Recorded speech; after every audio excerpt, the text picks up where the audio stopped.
Hi, everyone, and welcome back to another episode of Bulletproof Selling. My name is Sean Rhodes. I'm the Chief Sales Sergeant here at Bulletproof Selling and author of the book Bulletproof Selling, a guide for systemizing sales on the battlefield of business.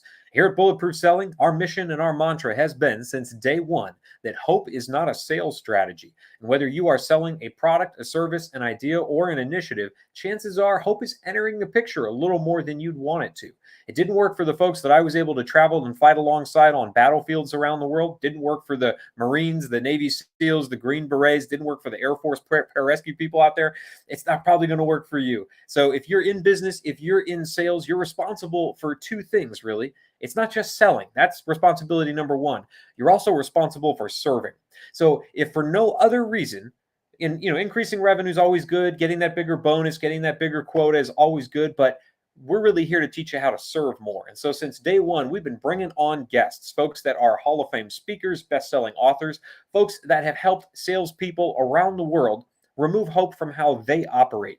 And we identify where our guest sees salespeople falling back on hope more than they should. And we build a system on every single show to help you address that very issue that you can use. As soon as you get off air with me, you're going to hit your computer, you're going to hit your laptop, you're going to hit your client list, and you're going to make sure you're using that system. And you'll be able to use it no matter the size of your team or the size of your goals. Now, when it comes to sales, it's a transaction. It's an exchange. You're exchanging time, you're exchanging resources, you're exchanging value. And one thing that usually ends up happening in that, where hope enters the picture in a lot of ways, is the assumptions that salesperson shows up with. We assume that prospect or that customer understands why we're calling them, understands the value that we have to give, understands their world. Well, that's an assumption that often causes us to fail. It's a hope that we bring into the picture. So our guest today is going to help us unpack that, help us deconstruct it. And this gentleman understands the power of what it takes to produce value and raise it for other people. He has helped thousands of folks raise money for their business endeavors, and he's personally raised over $8.5 million himself. So without further ado, to help us unpack this issue, it's my pleasure to welcome to the show, Jay Connor. Welcome, sir, to Bulletproof Selling. Hello there, Sean. Thank you so much for inviting me to come along and talk about how hope is not a strategy. I love that byline. And I love it when you came here on the introduction where you talked about we're here to talk about serving people and not leading with this sales thing in your head. That's what it all comes down to, is leading with a servant's heart. I can't wait to dive in with you. Oh, it's going to be some fun, man. So I want to know your background briefly. $8.5 million you personally raised, but it's probably to the tune of hundreds of millions for all the people that you've been able to help along your career path. What do you do and who do you do it for? Yes, well, thank you, Sean. Well, my wife, Carol Joy, and I live here in Eastern North Carolina, and I was raised in the mobile home business. Trailers, wobbly boxes is what they used to call it. But anyway, that's the business I was raised in with my father. He's 91 and a half years old. He'll make sure you know about the 91 and a half. Wallace Connor, he had the largest retailing company of mobile homes in the nation at one time. And he's right now in the middle of a 350 home development that he's building out right now. So when I grow up, I want to be like my dad, Wallace Connor. Anyway, after we got out of the mobile home business, I knew if I ever got out of that, I wanted to get into single family houses. So in 2003, Carol Joy and I started up our real estate investing business, focusing on single family houses. Now, we've done other real estate. We've built a shopping center from the ground up. We've done townhomes. We've done condominiums.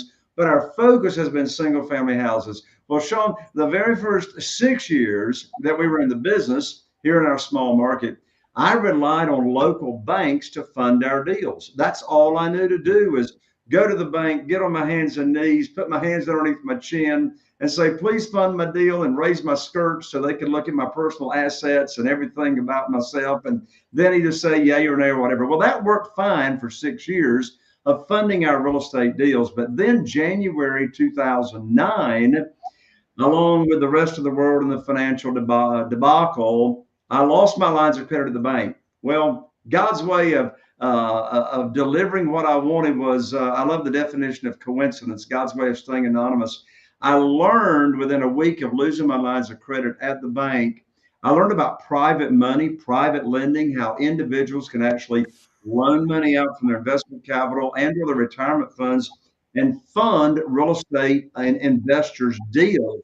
So since February 2009, I have been working with private lenders, individuals, to fund our deals. And then in 2011, I started working with other real estate investors on how for them to raise money. I love your show. Hope is not a strategy. But here's what's interesting. Here's what's interesting. We hear in sales training all the time, you got to ask for the sale. You got to ask for the sale. You know what's interesting, Sean? I got $8.5 million in private money funding from real estate investors. I got 47 private lenders funding our deals. Not one of them had ever heard of private money or private lending or how they could use their retirement funds until I did something. I put on my private money teacher hat and I started teaching these people what private money is and how they can earn high rates of return safely and securely. I just said a second ago, all of us here in sales training, you got to ask for the sale. You know what's funny, Sean? Not one time have I ever asked anybody for money. And so I get the question all the time, well, Jay, how do you have $8.5 million and you never ask them for money? In addition to that, I've never pitched a deal. And they say, Jay, how do you get people to fund your deals and you never ask them to fund your deal? It's real simple. We lead with education. And when you're serving them and showing people how you can make their lives so much better, guess what? The money's chasing you instead of you chasing the money. Whenever I'm talking with somebody and I ever feel like I'm actually starting to sell or starting to persuade, I pull back. Nobody wants to feel that. If you're feeling it, they're feeling it.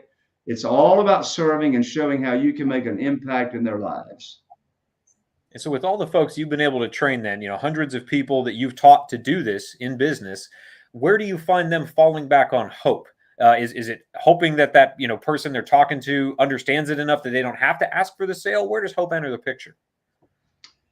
Well, in regards to this subject of hope, you already say it on your show all the time. Hope is not a strategy, but what do you have to do? You got to deliver hope. You got to deliver hope to your prospective person that you're going to be doing the exchange with. How do you deliver hope to them? Well, first of all, there's two answers to that. You can't deliver hope and a solution to somebody else.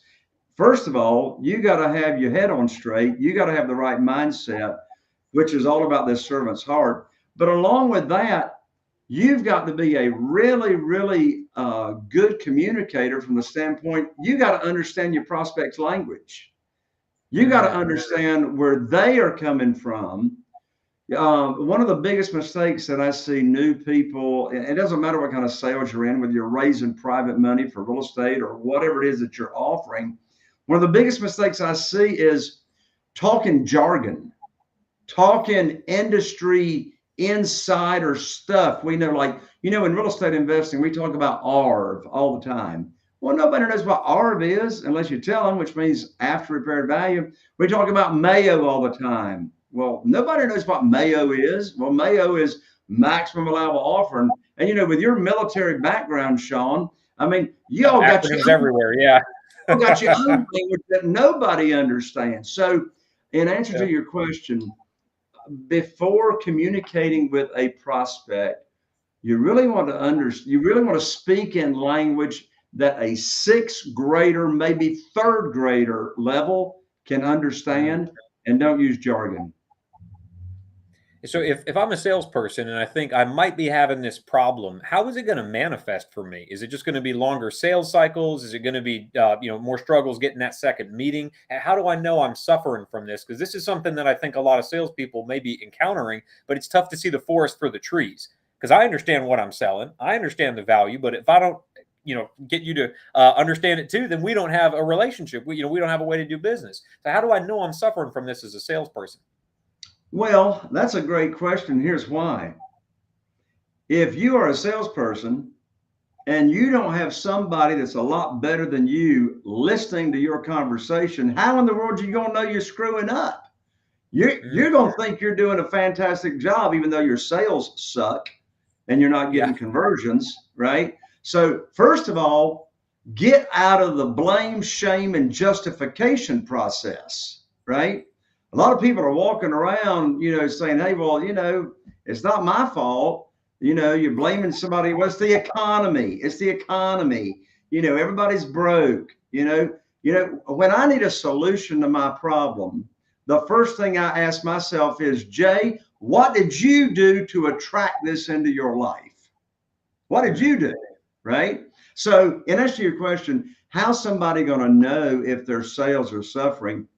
Well, you need to get somebody either through hiring them or whatever. You need to get yourself a mentor. Particularly if you are doing sales over the telephone, somebody that's like better than you needs to be listening to those conversations, or record your calls. I tell you, one of the best ways to critique your call: record your calls and play it back and listen to yourself.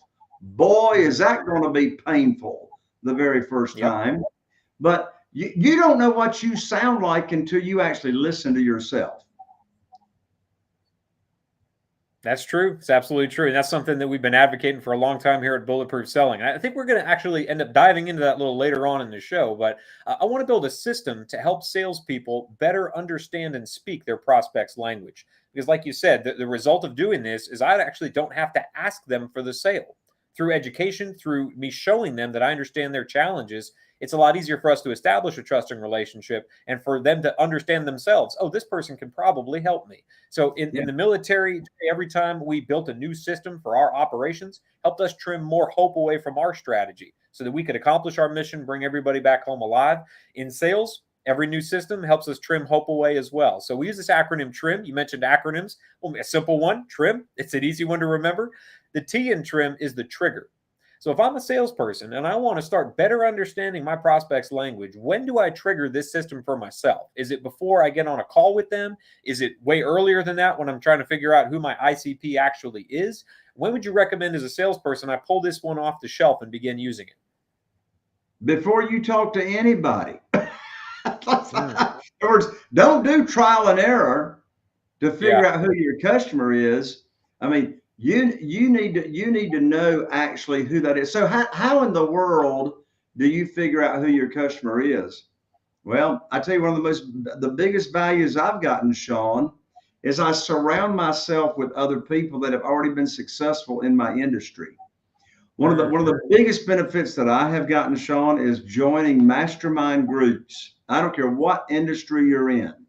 For all I know, Sean, you got a mastermind group, and if you do, then your listeners, if you do have a mastermind group, then your listeners should join your mastermind group, because it's in that mastermind group that you're going to learn from other people, actually, how to identify who your avatar is, the industry. So, I mean, one of the biggest mistakes new people make is they try to do business on their own out on an island somewhere, figuratively speaking. So don't start in business like I did. I didn't even get a coach or a mentor until I was in this thing for 6 years. And then I did. And I thought to myself, oh my word, what if I had gotten a coach or a mentor in business before I started? How much money would I have saved? How much money did I lose? Right. So in answer to your question, you want to know this stuff before you even start.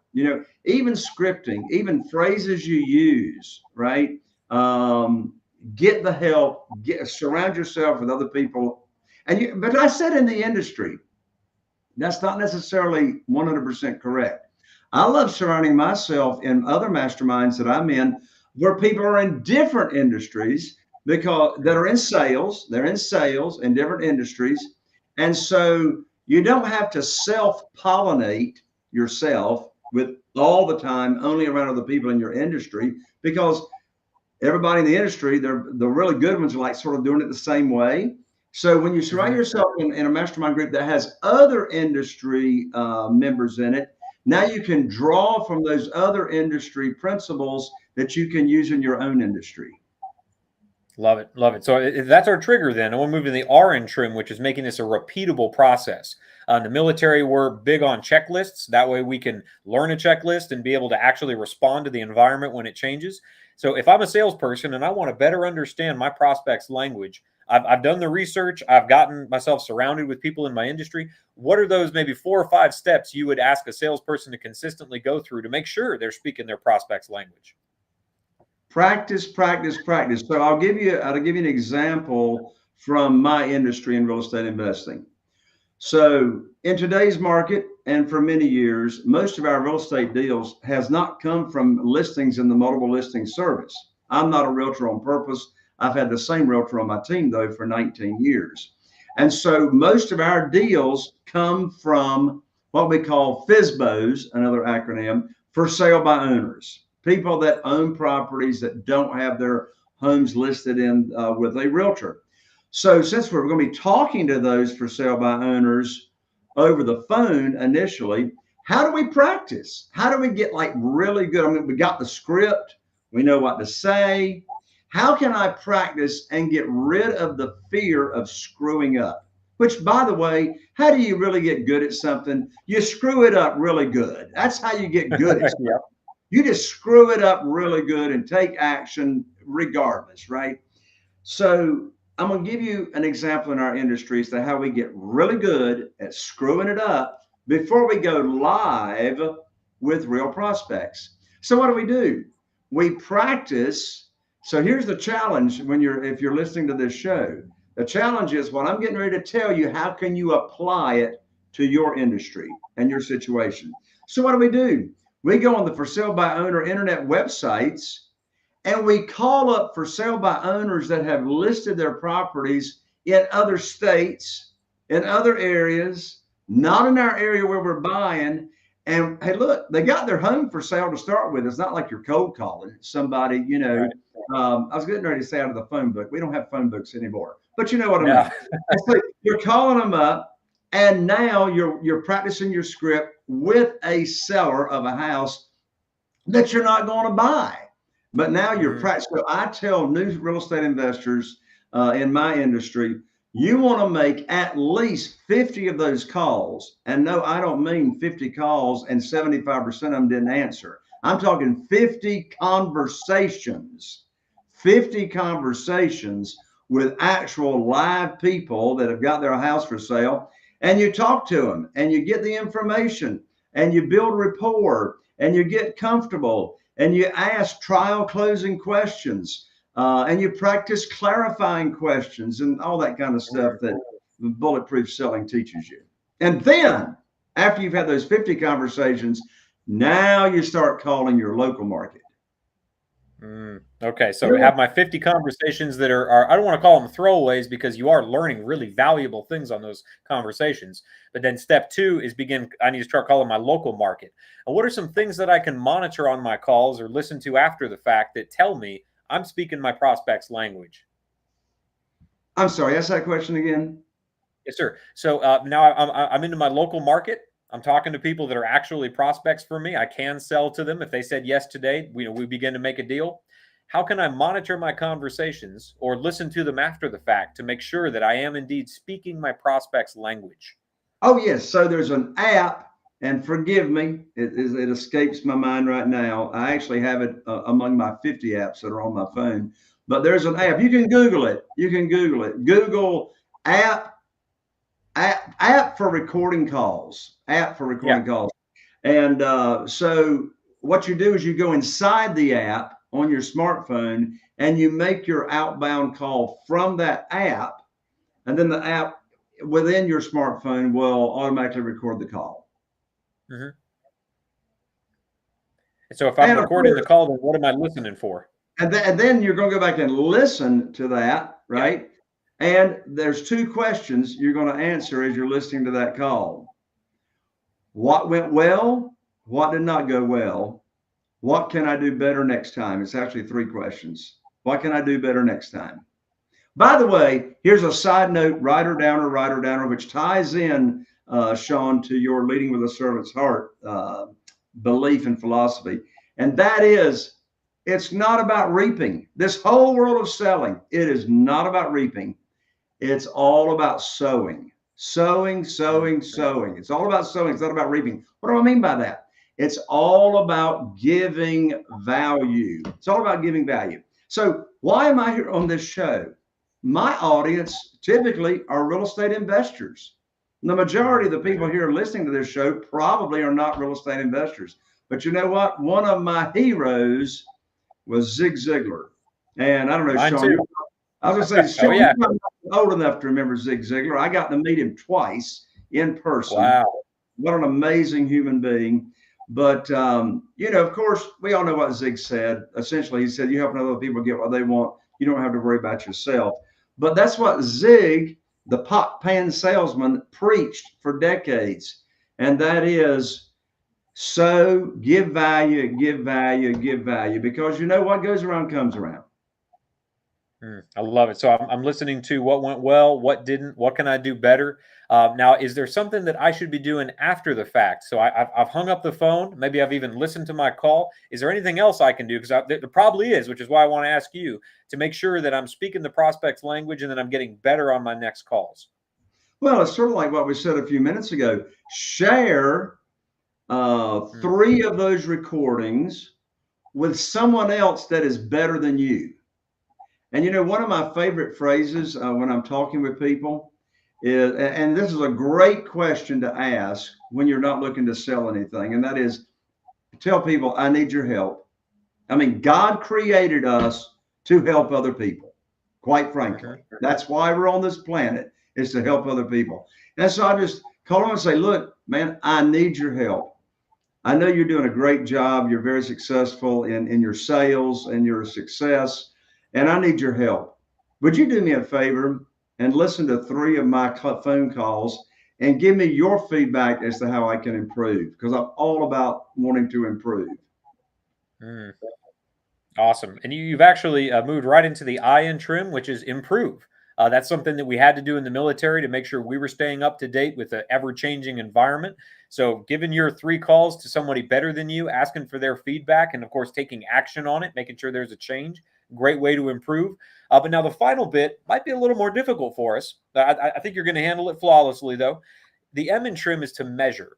I want to know that the time I'm taking to do this, to record my calls, to get the feedback from other people that are better than me, that it's better than what I was doing before when I was winging it, when I was making a bunch of calls and wondering why the economy was bad, why people aren't picking up the phone.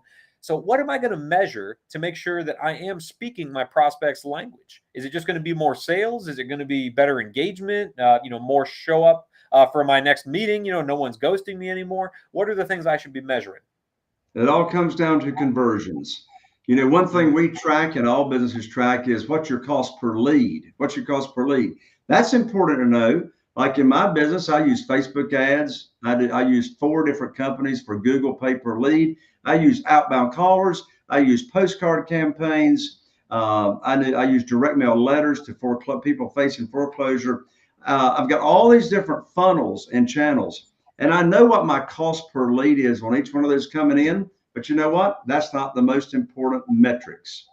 The most important metric, another acronym, KPI, right? Yeah. The most important thing to track is how much did you spend in either time or money or calls to get a sale, right? How much time do you spend? So hopefully you've been, and if you can't, I mean, you've said this all the time, Sean, if you can't measure it, you can't improve it.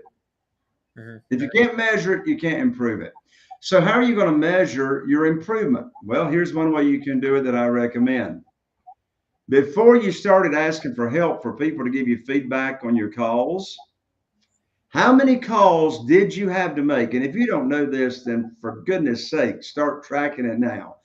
How many calls, how many people did you have to talk to, and how many times did you have to talk to them before it converted into a sale? Now you've got that step. Now you're getting feedback from someone else that's better than you.